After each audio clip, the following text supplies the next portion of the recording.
Isaac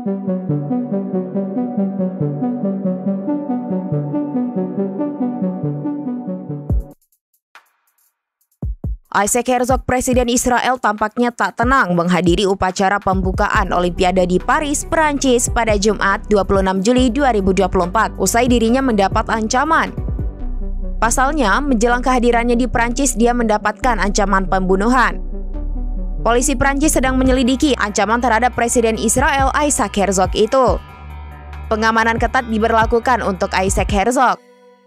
Pengancam dikabarkan menebar ancaman di media sosial akan menyerang Presiden Isaac Herzog di Olimpiade Paris. Menurut laporan itu, pihak berwenang diberitahu tentang ancaman tersebut melalui situs web Pharos milik pemerintah Prancis. Ancaman tersebut diposting ke X dari wilayah Val-de-Marne dan sedang diselidiki oleh unit anti-terorisme kepolisian daerah.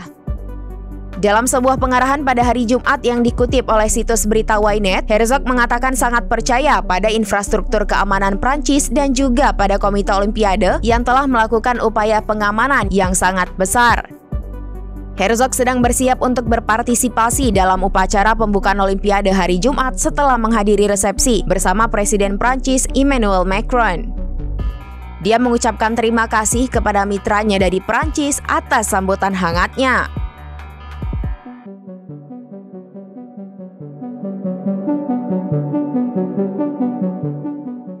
Download Tribun X sekarang, menghadirkan lokal menjadi Indonesia.